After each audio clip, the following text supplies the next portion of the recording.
تقاته ولا تموتن إلا وأنتم مسلمون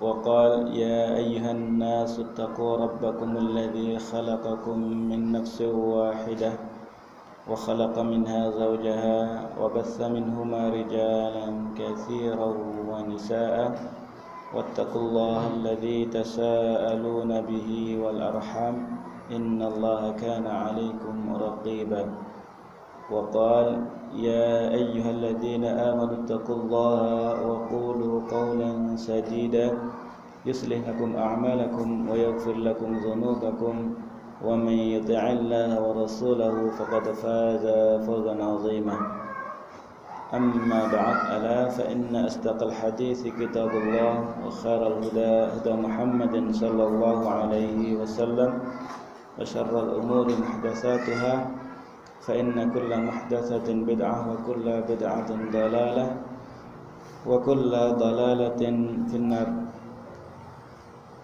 Hadirin jamaah pengajian hari Ahad yang dirahmati Allah Subhanahu wa taala.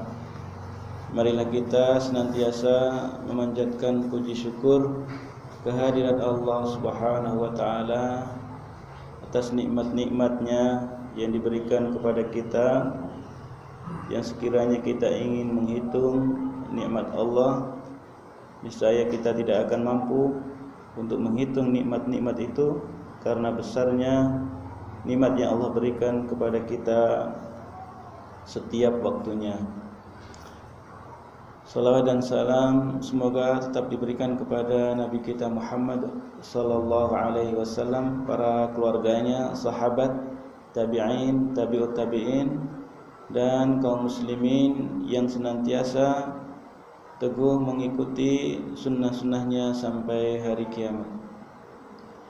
Pada kesempatan kali ini kita akan membacakan sebuah kitab, yaitu Sittud Durar min Usuli Ahlil Athar, karangan Syekh Abdul Malik bin Ahmad bin Al-Mubarak Ramdhani Al-Jazairi. Kitab ini menjelaskan tentang 6 poin utama di dalam dakwah salafus salih. Bagaimana para juru dakwah, para penyebar Islam itu menyebarkan Islam sesuai dengan petunjuk dari para ulama salafus salih. Sehingga disebut di sini adalah Sittud Durar, 6 mutiara min usuli ahlil athar, dari pondasi dasar metode dakwah, metode beragama para ahli hadis atau para ulama sunnah. Di tengah-tengah masyarakat kita banyak juru dakwah, tetapi dakwahnya itu bersifat sektarian atau bersifat paruh-paruh ya. Ada mungkin konsentrasi dakwah hanya pada infak saja. Setiap kali pembahasan dakwah dia senantiasa membahas tentang masalah infak saja. Ada lagi mungkin yang setiap kali pembahasan dakwah dengan sholawat, sehingga isinya hanya itu saja. Nah, bagaimana petunjuk salafus saleh di dalam metode penyebaran Islam ini sehingga betul-betul Islam itu menjadi kuat, menjadi jaya sebagaimana yang diharapkan, sebagaimana yang dilakukan oleh para nabi dan rasul zaman terdahulu. Di sini disebutkan ada 6 poin kurang lebih yang harus kita tekankan di dalam kita menyeru manusia ke dalam jalan agama Allah Subhanahu wa taala. Yang pertama dari 6 poin yang disebutkan oleh Syekh Abdul Malik bin Ahmad di sini rahimahullah adalah al-aslul awal ikhlasuddin lillah. Kita harus mengikhlaskan agama ini kepada Allah Subhanahu wa taala. Artinya dakwah yang akan membawa keberhasilan adalah dakwah yang menyeru kepada mengesahkan Allah Subhanahu wa taala di dalam agama, baik di dalam tauhid uluhiyah maupun rububiyah dan asma'u was sifat. Maka dakwah yang tidak perhatian terhadap ikhlasuddin lillah pasti akan gagal, karena dia sudah keluar dari rel dakwah itu sendiri, yang mana seruan dakwah para nabi dan rasul itu adalah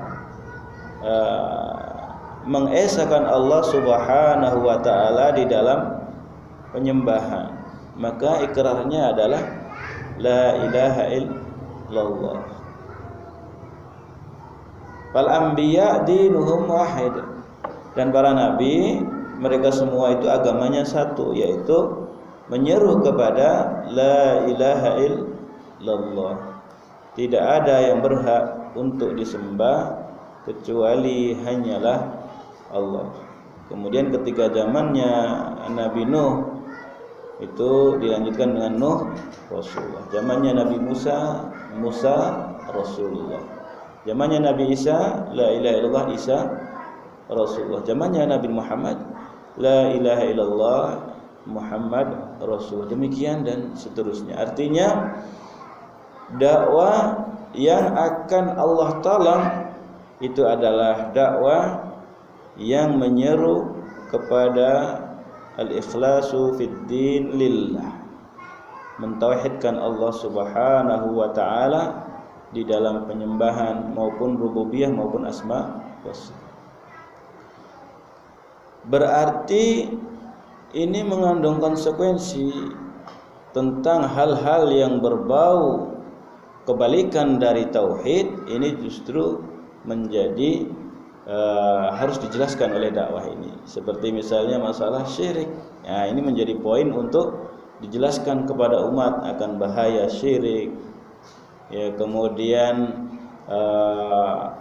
madarat atau keburukan dari syirik, ini konsekuensi yang harus dijelaskan kepada umat. Apabila dakwah sama sekali tidak menyentuh di masalah-masalah syirik, masalah-masalah menyekutukan Allah dengan ibadah-ibadah yang enggak ada akan membawa keberhasilan. Oleh karena itu yang pertama di dalam mutiara dakwah salafus saleh ini adalah di dalam masalah tauhid. Maka dakwah tauhid ketika Rasulullah SAW berada di kota Mekah 11 tahun ini penggemblengan masalah tauhid oleh para sahabat radhiyallahu anhum itu sangat-sangat intens ya, masalah tauhid sehingga kuat imannya, ya kuat.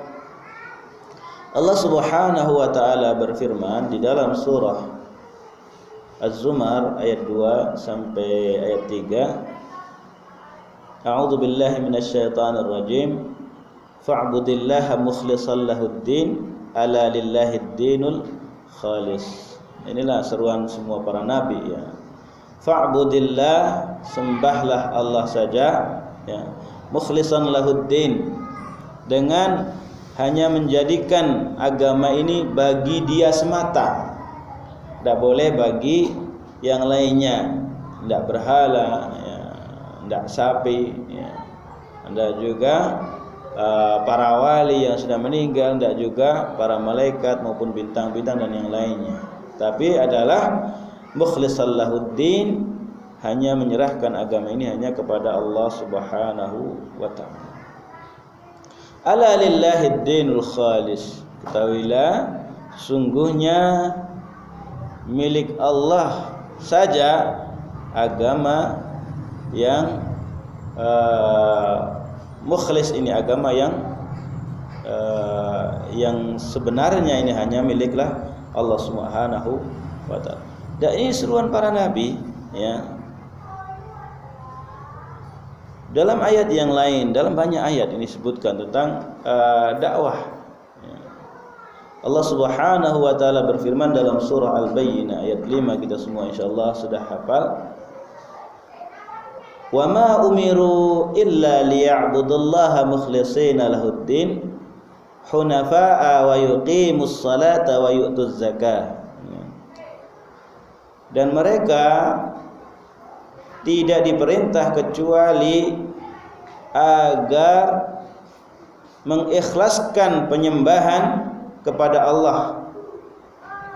Semuanya diserahkan, semua agama ini diserahkan hanya kepada Allah. Hunafa'a, dan sangat condong kepada tauhid, jauh dari syirik.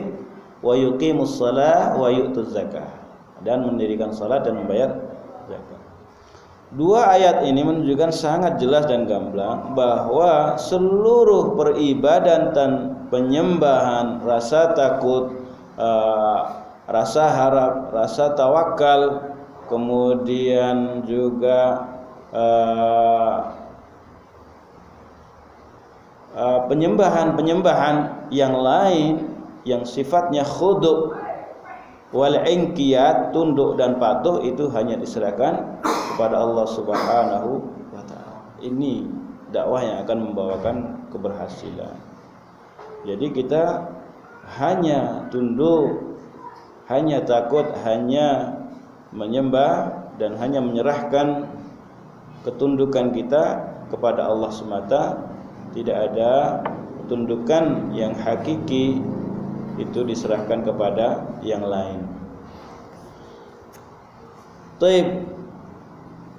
Yang kedua dari poin yang dibahas oleh Syekh Abdul Malik bin Ahmad di sini tentang fondasi dakwah salafiyah, itu adalah tentang at-tariqu wahid. Itu jalan dakwah ini adalah satu, yaitu jalan salafus salih, jalan Al-Qur'an As-Sunnah. Karena di sana ada firqah-firqah, pemikiran-pemikiran menyimpang, sempalan-sempalan yang kemasannya adalah Islam, namun yang diinginkan adalah bukan yang hakiki dari Islam itu. Sehingga cara yang benar di dalam metode dakwah, yang poin yang kedua ini adalah cara yang ditempuh oleh generasi terdahulu dari umat ini, yaitu generasi sahabat dan tabi'in dan tabi'ut tabi'in. Maka dakwah yang akan ditolong oleh Allah adalah dakwah yang menyebarkan Al-Quran dan As-Sunnah sesuai dengan pemahaman para sahabat radhiyallahu anhu. Kalau kita tanya dari semua para juru dai atau semua orang yang berkiprah di dalam menyebarkan agama ini, mereka akan mengatakan mereka dengan menggunakan Al-Quran dan Al-Hadis. Tetapi ketika kita tanya lebih dalam atas pemahaman siapa, mereka banyak yang tidak menggunakan pemahaman para sahabat. Inilah yang menjadi pembeda antara dakwah sunnah dengan dakwah yang lainnya. Bahwa yang akan Allah tolong adalah generasi yang menghidupkan generasi pada awal pertama kalinya. Ya. Sebagaimana awal pertama kalinya Allah menolong para sahabat radhiyallahu anhum di dalam dakwah mereka. Ya. Kenapa cara berdakwah inilah satu, yaitu metode para sahabat? Karena yang lain itu adalah firqah-firqah yang intinya adalah terpengaruh oleh hawa nafsu, kemudian menyimpangkan dakwah kepada jalan-jalan yang melenceng dari hakikatnya. Allah Subhanahu wa taala berfirman tentang firqah-firqah ini dalam surat Al-An'am 159.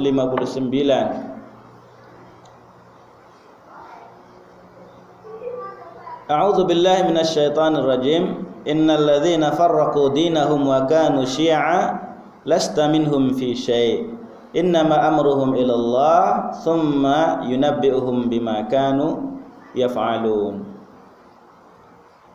Sesungguhnya orang-orang yang memecah agama mereka ya dengan membuat firqah-firqah ya melenceng dari pemikiran para sahabat, wa kanu syi'a, dan mereka itu berkelompok sendiri ya, lasta minhum fi syai', kamu Muhammad bukanlah bagian dari mereka ya.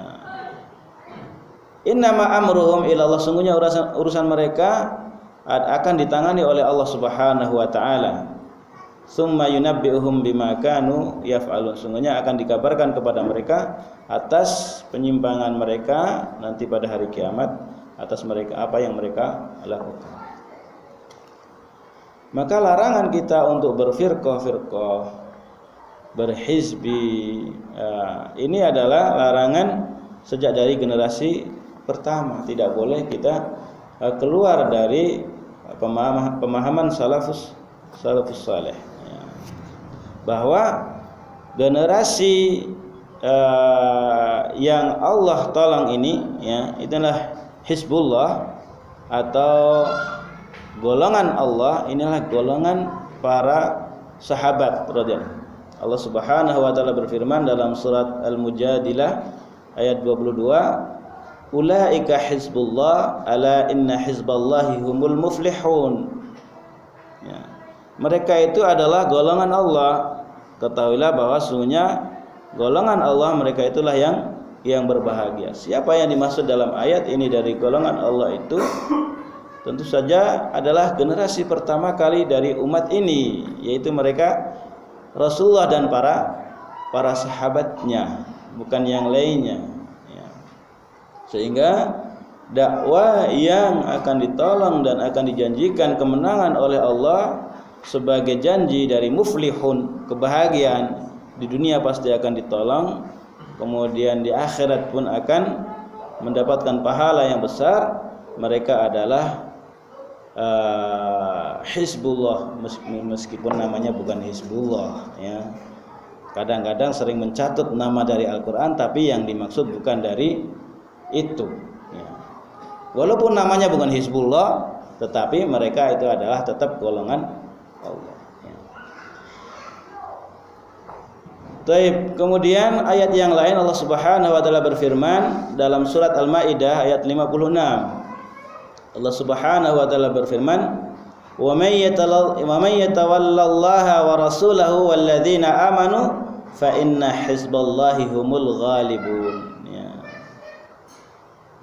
Dan barang siapa yang berwala atau membela dengan segenap jiwa dan raga ya, yatawalla, wala ini membela, mencintai segenap jiwa dan raga.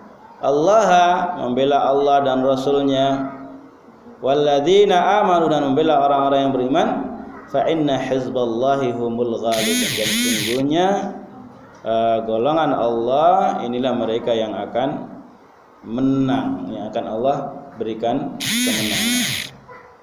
Maka di sini dakwah yang benar, yang sesuai dengan wahyu dari Allah Subhanahu wa taala adalah dengan menggunakan jalan para sahabat, tabi'in dan tabi'ut tabi'in.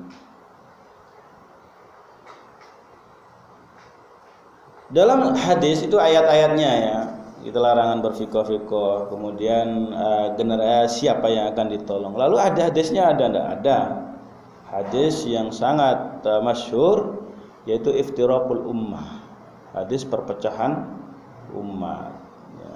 Ini sangat masyhur.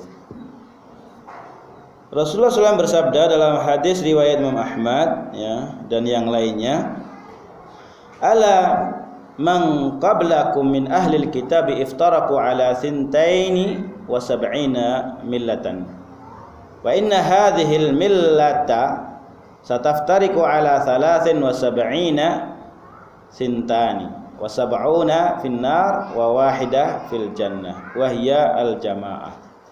Ya, ada beberapa riwayat yang semisal dengan ini ya. Ketahuilah bahwa umat sebelum kalian dari ahlul kitab Yahudi dan Nasrani itu mereka terpecah-pecah ya, di dalam 72 sempalan pemikiran ya. Sempalan pemikiran dalam akidah, bukan dalam fikih ya. Dalam fikih tidak ada masalah, tidak terlalu masalah ketika masalah dalam furu'. Tapi kalau dalam usul, dalam akidah, dalam pemikiran ini yang jadi masalah ya. Menjadi firqah. Wa inna hadhil millata sataftariku ala 73 dan sesungguhnya umat ini, umat Nabi Muhammad ya, akan terpecah menjadi 73 ya. 73 sintani wa sab'una finnar 72 masuk neraka dan wahidatun fil jannah yang satu di dalam surga. Wahia al jamaah, mereka ini adalah al jamaah. Baik, ini hadis sangat masyhur dan sahih ya. Dan menunjukkan kebenaran dari kenabian Rasulullah sallallahu alaihi wasallam. Dan dari 72 ini terbagi menjadi 6 besar. Dan masing-masing 6 ini terbagi menjadi 12. Berarti 12 kali 6 72 ya. Di antara yang pokok dari yang 6 ini ada Qadariyah, ada Syiah, ada Murji'ah, kemudian ada Mu'tazilah dan Khawarij, serta satu lagi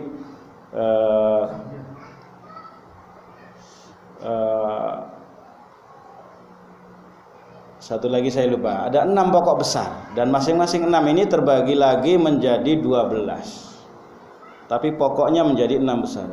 Kalau kita lihat orang per orang, maka ketika kita tidak memahami Al-Quran dan Sunnah dengan benar, akidah yang lurus, maka sangat mudah bagi seseorang untuk jatuh ke dalam salah satu dari yang 72 ini. Bagaimana kita mau selamat akan akidah yang benar manakala kita tidak mengetahui akidah yang salah? Seperti Qadariyah yang ingkar terhadap takdir. Seakan-akan perkataannya benar ya. Seakan-akan perkataannya benar ya.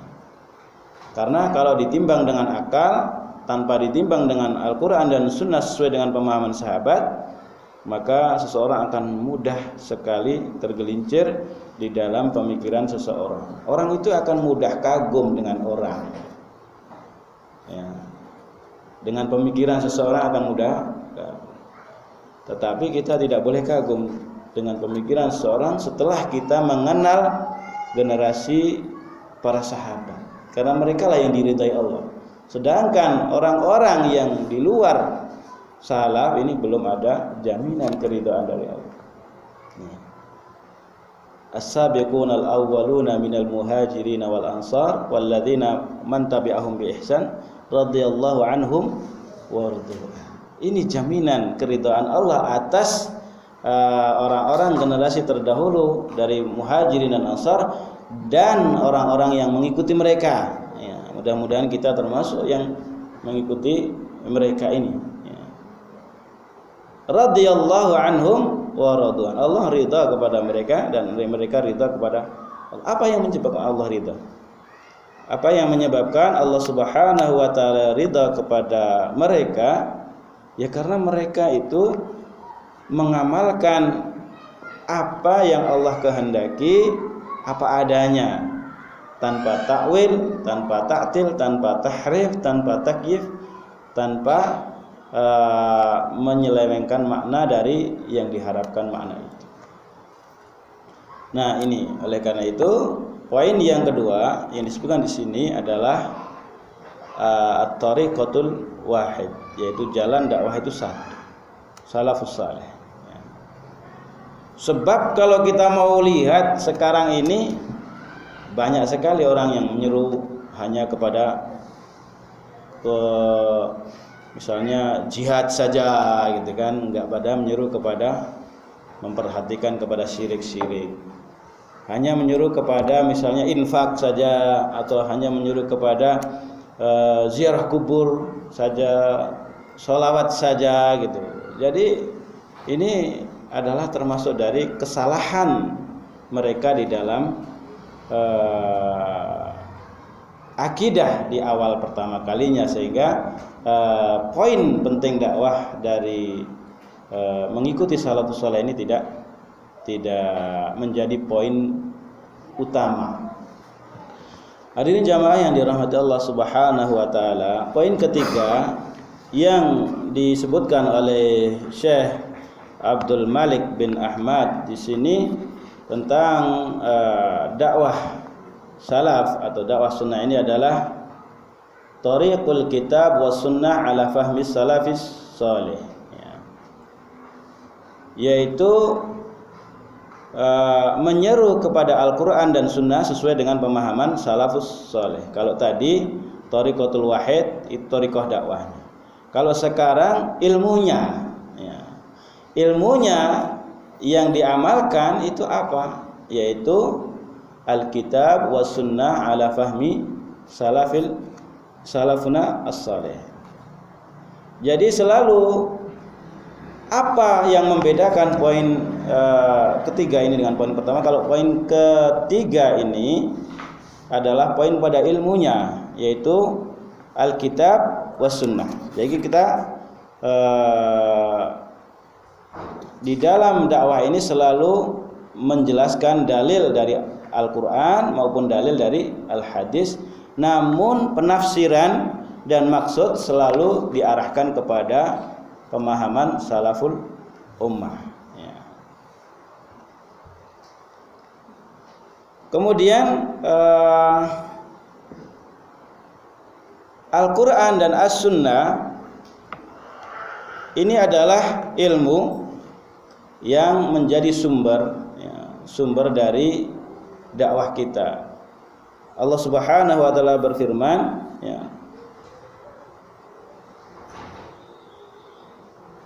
dalam surat Al-Ahqaf ayat 30. Al-Ahqaf ayat 30. Ya qaumana inna sami'na kitaban unzila min ba'di Musa musaddiqan lima baina yadayhi yahdi ilal haqq wa ila tariqim mustaqim.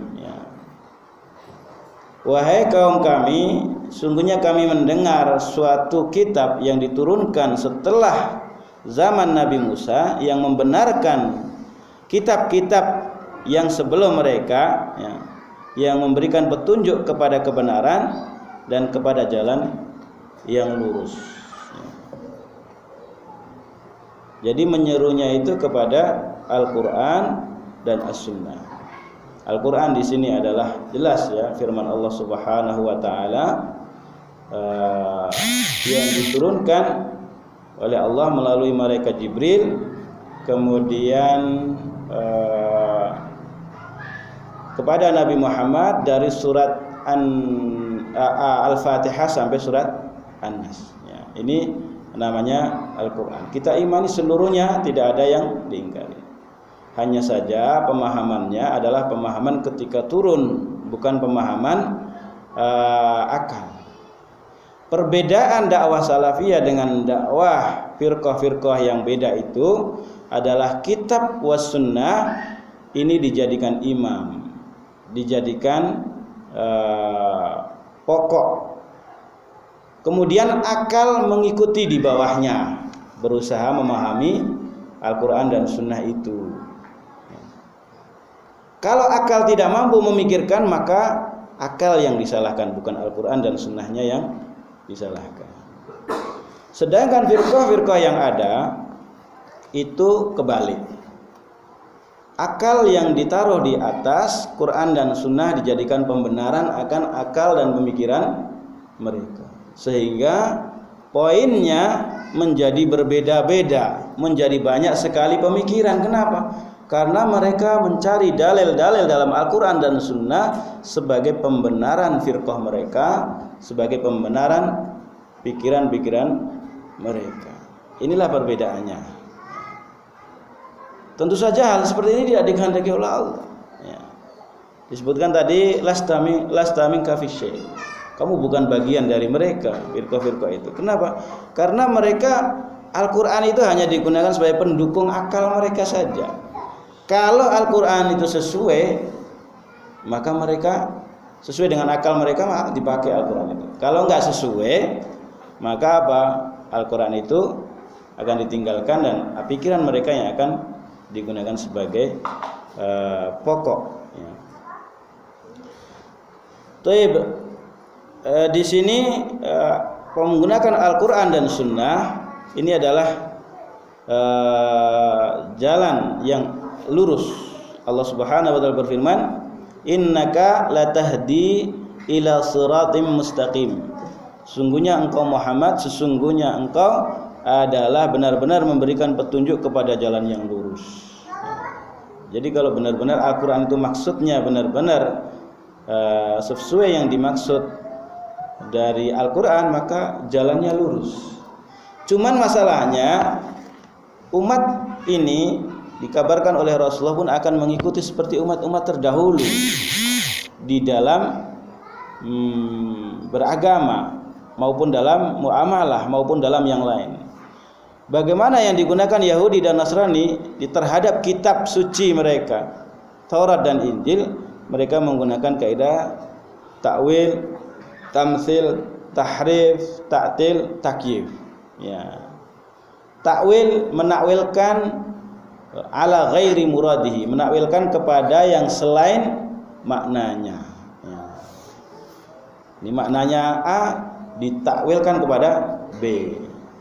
Jadi aslinya menolak, tapi biar gak kelihatan menolak, maka diterima tapi diselewengkan maknanya. Taktil ada yang ditolak makna maupun makna maupun lafalnya ditolak. Ada tahrif, ada yang diubah, ya, diubah-ubah, mereka sebut ahlul kitab. Ya. Suka ngubah-ngubah kitab, dilubah makna apa itu lafalnya. Dan juga takyif, ya, ini masalah asma wa sifat, menyerupakan apa itu bertanya tentang Allah mengapa dan bagaimana, ya, dan semisal. Maka dengan ini penyelewengan ini umat ini pun akan mengikuti mereka terhadap Al-Quran dan As-Sunnah. Al-Quran juga diselewengkan maknanya, ditafsirkan terhadap bukan yang aslinya, maka jadinya menyeleweng dari salafus saleh. Maka yang benar dari dakwah kita ini kita luruskan lagi. Iya betul dengan Al-Quran dan Sunnah, Al-Quran dan hadis, tapi harus dengan pemahaman salafus saleh, dengan pemahaman para sahabat radhiyallahu anhum. Kemudian poin keempat dari poin yang dijabarkan oleh Syekh Abdul Malik bin Ahmad di sini adalah nailus sudud bil ilm, nailus sudud bil ilm, ya, bahwa tercapainya sebuah kemuliaan, sebuah kemenangan, kebahagiaan itu hanyalah dengan ilmu, ya. Termasuk dari poin yang beliau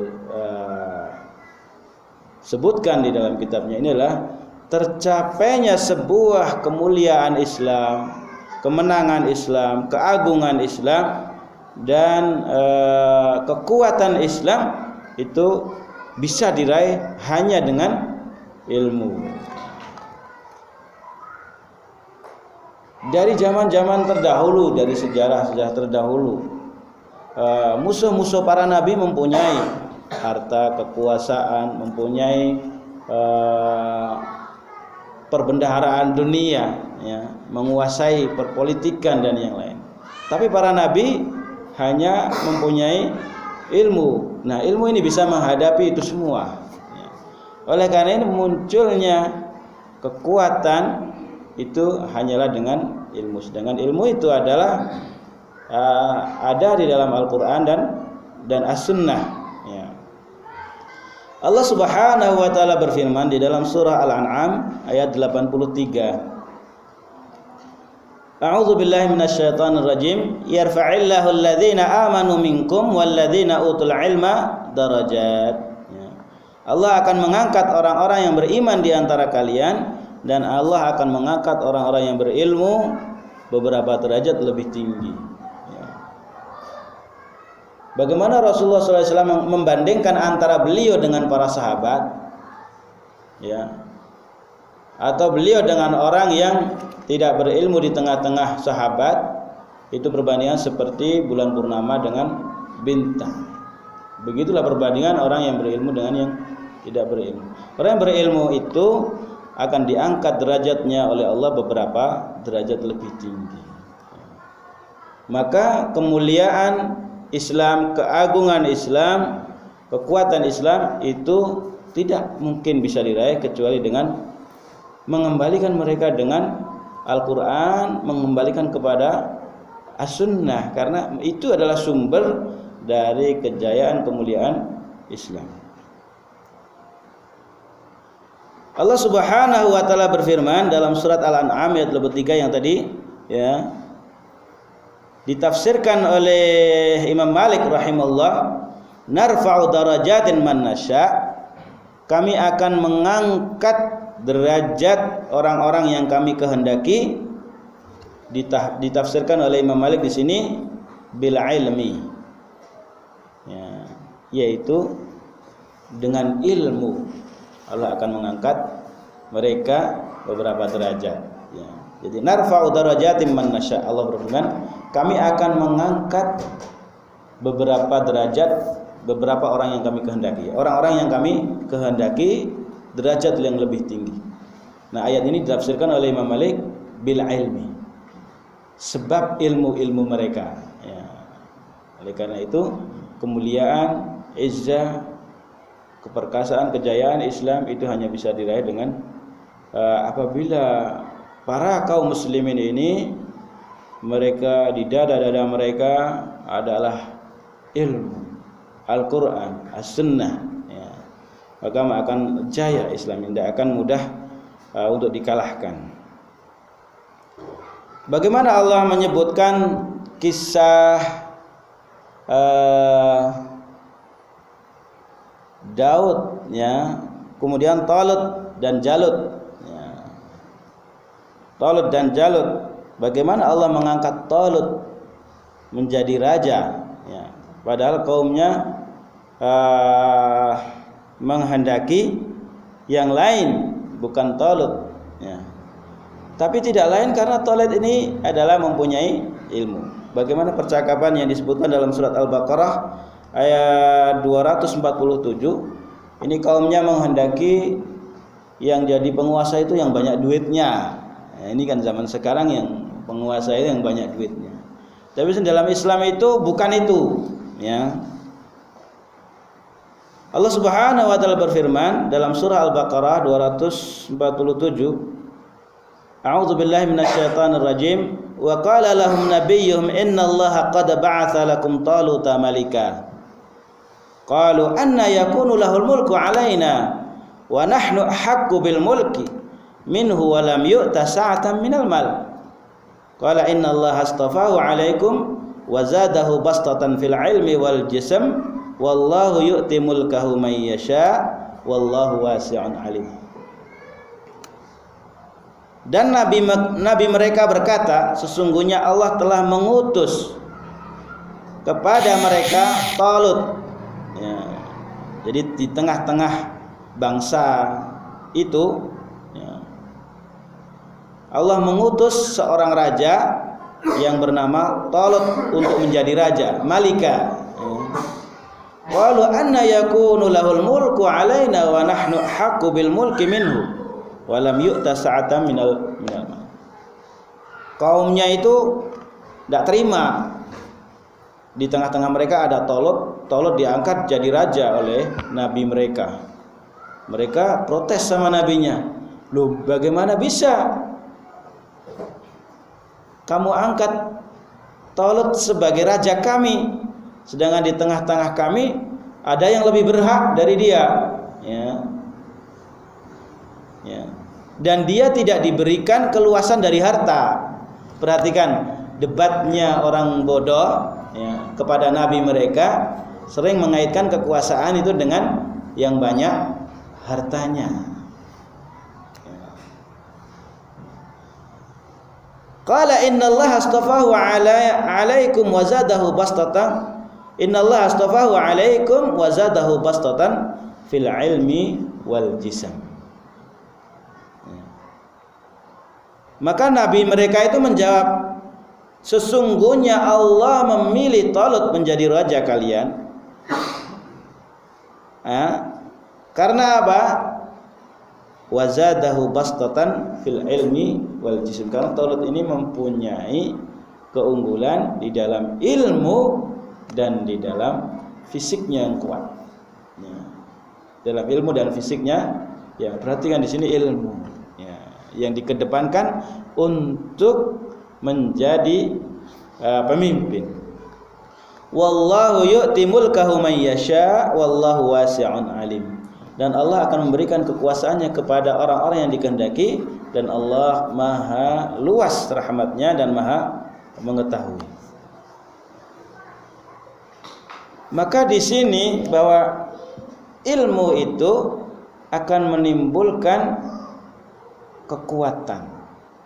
Bagaimana seorang bisa tabah menghadapi segala macam ujian, cobaan, rintangan, gangguan, bisa tabah. Ilmu. Tidak berbekal ilmu, Al-Quran dan Sunnah sangat mudah untuk goyah keimanan seseorang itu. Maka muncul kekuatan iman itu adalah dengan ilmu di sini.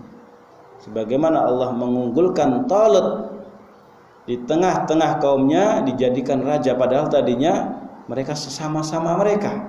Allah jadikan Talut ini sebagai raja di tengah-tengah mereka karena keunggulan dari ilmu yang dimiliki oleh Talut.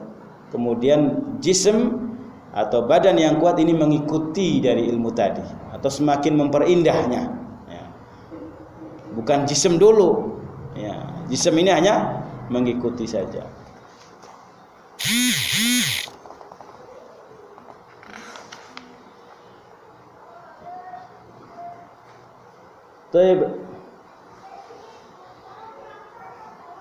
Kemudian berikutnya Allah Subhanahu wa taala berfirman, ya,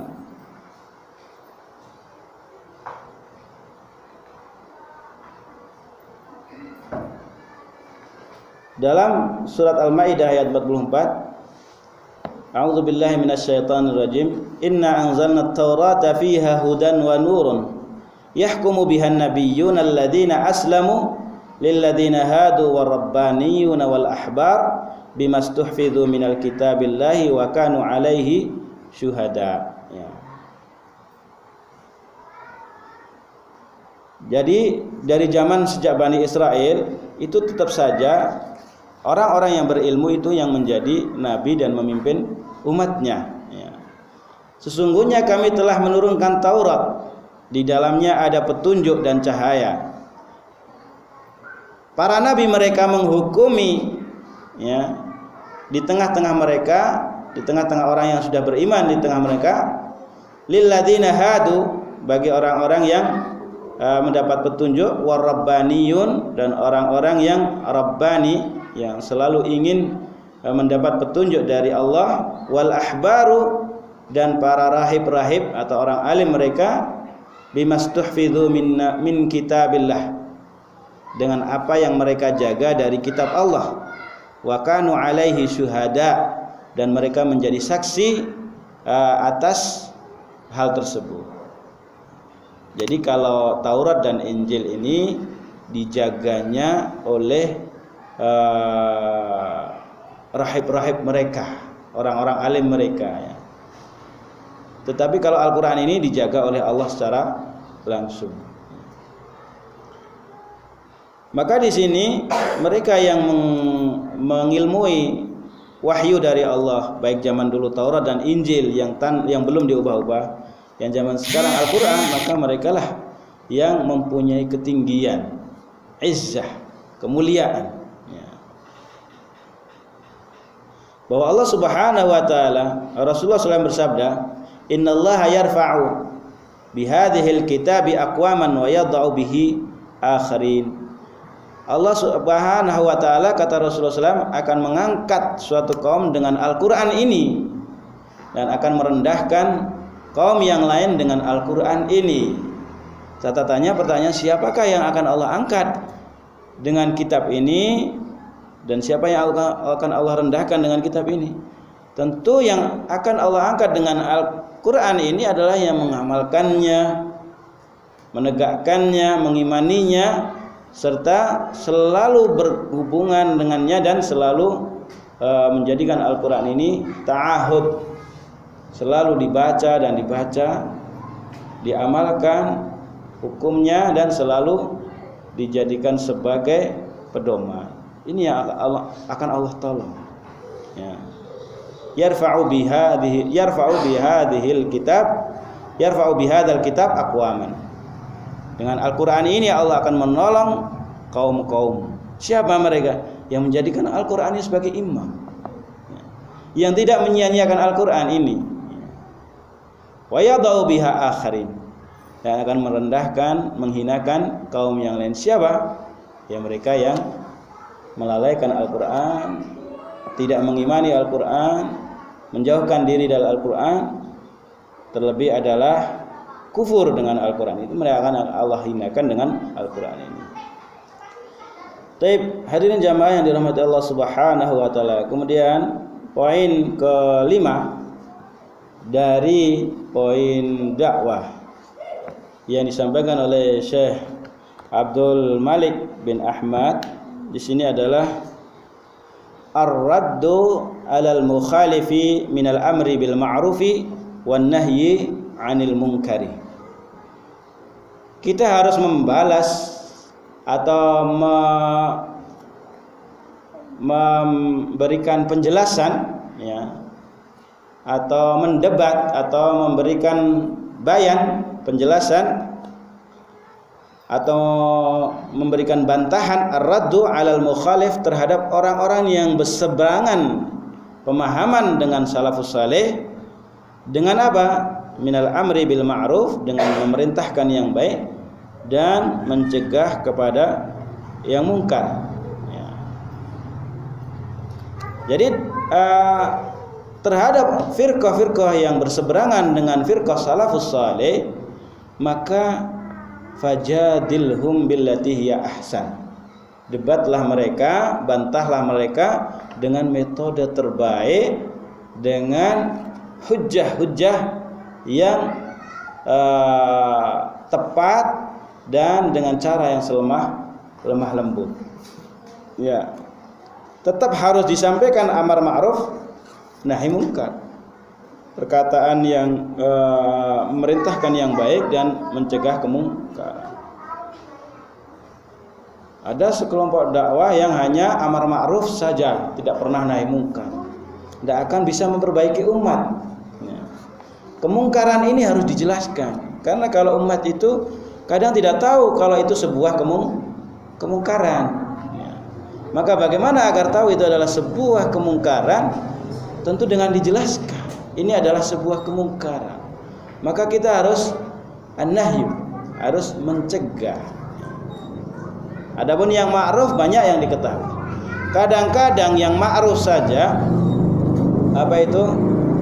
kadang-kadang orang salah memasukkan yang tidak ma'ruf menjadi ma'ruf, seperti perbuatan bid'ah misalnya.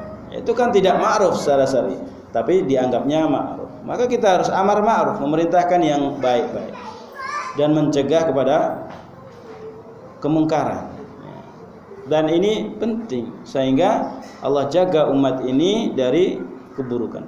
Selagi masih ada yang amar ma'ruf nahi mungkar, ya, maka umat ini akan senantiasa masih baik. Tapi kalau sudah ada yang salah satu dari keduanya, apalagi tidak ada yang nahi mungkar, maka akan rusak, ya. Kenapa kita harus amar ma'ruf nahi munkar? Karena kita tahu tadi Rasulullah telah mengabarkan bahwa umat ini akan terpecah menjadi 72 73 golongan, ya kan? Lalu bagaimana yang 72 ini? Ya. Mereka perlu kita amar ma'ruf nahi munkar. Ya. Perlu kita dengan hujjatul baligh, dengan hujjah. Adapun hasil itu urusan Allah. Yang penting kita sampaikan amar ma'ruf nahi munkar. Atau istilah lainnya hisbah, ya. Hisbah.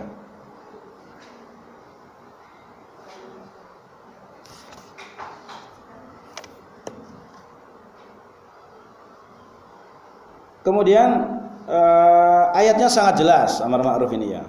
Amar ma'ruf nahi munkar itu yang sebenarnya kita hafal semua, surat Al-Imran 104. Allah Subhanahu wa taala berfirman, A'udzu billahi minasyaitonir rajim, wal takum minkum ummatun yad'una ilal khairi wa ya'muruna bil ma'ruf wa yanhauna 'anil munkar wa ulaika humul muflihun. Hendaklah ada di tengah-tengah kalian suatu umat yang menyeru kepada kebaikan, yaitu memerintahkan yang baik dan mencegah kepada kemungkaran. Mereka itu adalah orang-orang yang berbahagia, yang muflihun, ya. Al-Imam Ibnu Taimiyah menyebutkan wal amru bis sunnah wan nahyu 'anil bid'ah huwa amrun bi ma'ruf wan nahyu 'anil munkar wa huwa min afdhalil a'malis salihah. Al-Imam Ibnu Taimiyah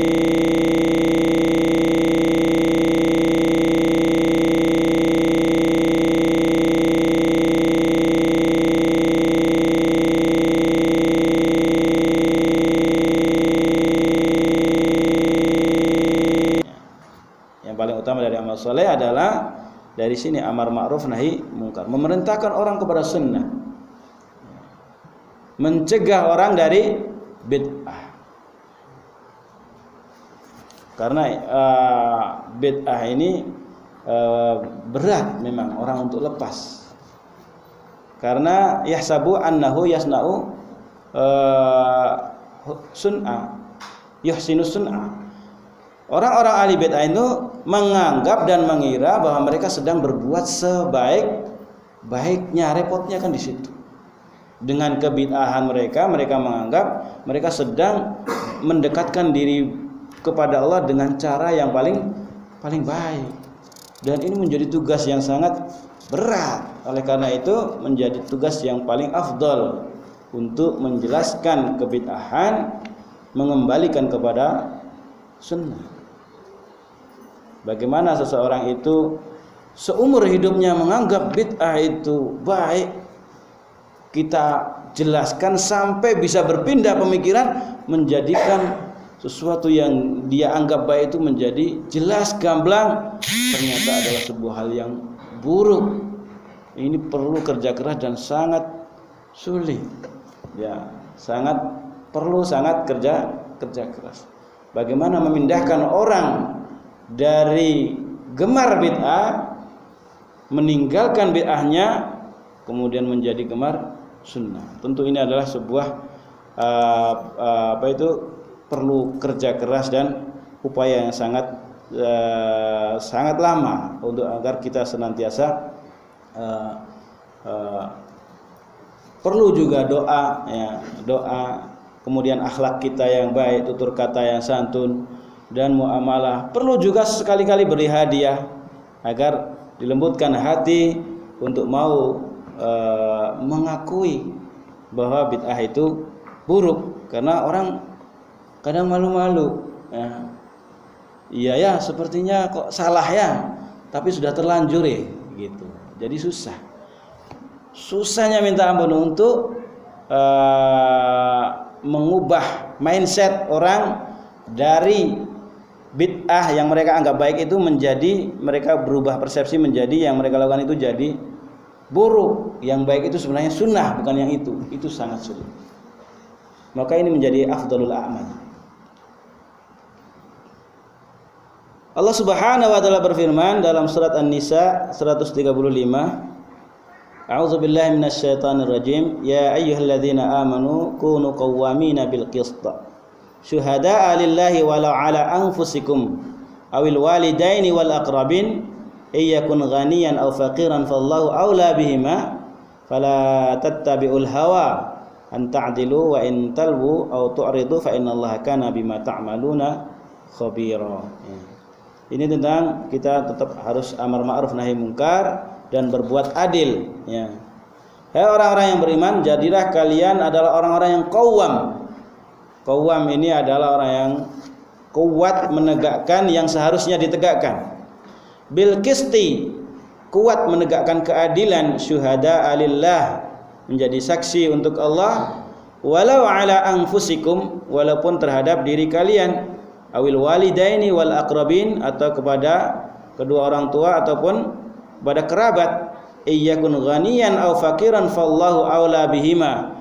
Jika mereka itu adalah orang kaya atau orang yang tidak punya, Allah yang lebih berhak dari keduanya ya. Fala tattabi'ul hawa an ta'dilu. Jangan kalian ikuti hawa nafsu untuk kalian berbuat tidak adil. Artinya harus berbuat adil kepada siapapun, walaupun kepada diri kalian, walaupun kepada kedua orang tua, walaupun kepada kerabat dekat. Wa in talwu aw tu'ridu fa innallaha kana bima ta'maluna khabir. Kalau kalian berpaling ya, ataupun tidak mengabaikan ataupun berpaling, sungguhnya Allah mengetahui apa yang kalian lakukan. Ini amar ma'ruf kaitan sekali dengan menegakkan keadilan. Yang benar dikatakan benar, yang salah dikatakan salah. Dan ini berat. Kebanyakan orang menyembunyikan kesalahan. Kalau kebenaran sih memang pada ditampakkan. Tapi kalau kesalahan, keburukan, jarang orang yang mau mengungkit. Karena ada risiko di situ. Ya. Nah, oleh karena itu kita tetap harus adanya amar ma'ruf nahi munkar. Hadirin yang dirahmati Allah Subhanahu wa taala, yang terakhir yang disebutkan oleh Syekh Abdul Malik bin Ahmad di sini tentang metode dakwah salafus saleh adalah at-tasfiyatu wat tarbiyatu. At-tasfiyatu wat tarbiyatu, yaitu pembersihan diri dari syirik menuju tauhid ya. Yaitu menyeru manusia dengan tasfiyah atau membersihkan agama ini dari kerak-keraknya, yaitu bid'ah dan syirik ya. Wa tarbiyah, dan memberikan bimbingan menuju kepada Al-Qur'an dan As-Sunnah ya. Inilah dakwah kita. Berarti konsentrasinya kepada pemurnian agama di zaman pertama kali turun. Karena apa-apa itu kalau sudah berjalan lama, apalagi sudah 1400 tahun lebih ya berjalan, tentu akan mengalami penyimpangan-penyimpangan ya. Maka tasfiyah di sini atau pengembalian lagi kepada pemurnian ajaran ya. At-tasfiyatu wat tarbiyah ya. Di sini kita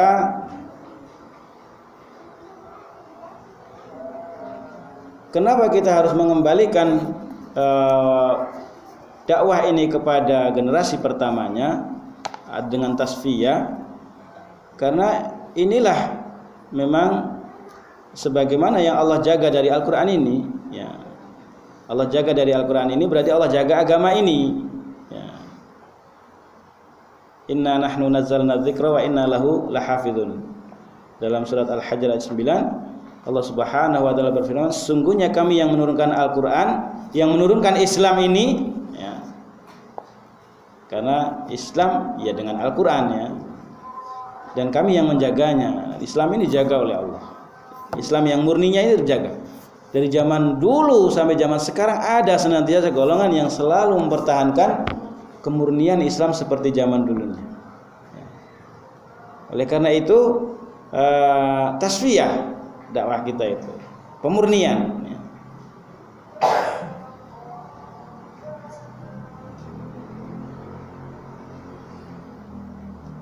Dalam sebuah hadis yang sangat kita sering ungkapkan ya, bahwa umat ini akan dipenuhi kehinaan ketika mereka ridho dengan binatang ternak, sapi-sapi mereka ridho dengan jual beli inah, ridho dengan tanam-tanaman mereka dan meninggalkan jihad, maka Allah akan timpakan umat ini kehinaan atas umat-umat yang lain. Hilang taringnya, hilang rasa takut mereka atas umat ini. Sampai kapan? Ya, perhatikan di sini, hatta tarji'u ila dinikum, sampai mereka kembali kepada agama kalian. Ya, berarti kembali kepada zaman ketika agama itu jaya, zamannya para sahabat. Ya. Mereka senantiasa akan ditimpa kehinaan dan umat ini akan dihinakan oleh umat-umat yang lain. Ya. Hilang rasa takut mereka atas umat ini sampai mereka kembali kepada ajaran mereka yang lurus, yang murni, yaitu pemahaman salaful ummah.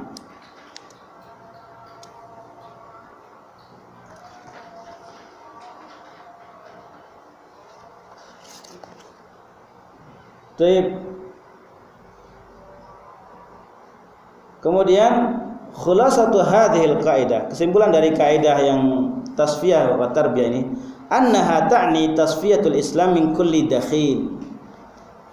Dimaksud dengan tasfiyah adalah memurnikan Islam dari segala yang mengotorinya. Ya. Jadi murnikan lagi Islamnya itu. Ya. Wa tarbiyatun nas ala hadzal Islam al-asil. Lalu mendidik manusia kembali kepada Islam yang asli ini. Berarti dibersihkan dulu kerak-keraknya, lalu dikembalikan, dididik kepada pertamanya. Tasfiyatut tauhid minasyirik, ya, membersihkan tauhid dari syirik. Inilah Islam pertama kali. Ya. Islam pertama kali ini membersihkan syiriknya kaum kafir Quraisy, dibersihkan. Was sunnatu minal bid'ati, dan membersihkan bid'ah-bid'ah, ya, sehingga yang tersisa adalah sunnah-sunnah. Wal fiqhu minal ara'il haditsati wal marjuhati, dan mentasfiyah fikih, hukum-hukum Islam dari pemikiran-pemikiran yang tidak jelas, perkataan-perkataan yang marjuh, yang kalah, yang tidak berdalil. Wal akhlaqu minas sulukil umam al halikah al maqbuh, dan membersihkan akhlak-akhlak kaum muslimin dari akhlak budaya-budaya yang mengotori dari akhlak-akhlak dari kaum muslimin. Wal ahadits an-nabawiyyah as-sahihah minal ahadits al-makdzubah al-mafduhah, dan membersihkan dari hadis-hadis palsu, hadis-hadis dhaif, dan hanya menggunakan hadis-hadis yang sahih dan hadis-hadis yang diterima, ya, hasan dan sahih. Tapi ini jadi adalah 6 mutiara dakwah yang disampaikan oleh Syekh Abdul Malik bin Ahmad bin Al-Mubarak Ramdhani Al-Jazairi. Ya. Insyaallah kita bisa kapan-kapan bahas satu persatu powerpointnya, sehingga kita bisa mendalami dalam dakwah ini dan tetap pada rel dakwah ini, sehingga dakwah ini tidak bergeser dari rel salafus saleh. Mungkin ini saja yang bisa kita sampaikan pada kesempatan kali ini. Semoga Allah Subhanahu wa taala tetap menjaga umat ini dan menjaga Islam dan kaum muslimin dari rongrongan orang-orang kafir, rongrongan orang-orang yang tidak suka terhadap Islam, dan Allah menjaga negara ini dan menjaga kita semua dari gangguan-gangguan setan-setan dari jenis manusia maupun dari jenis jin.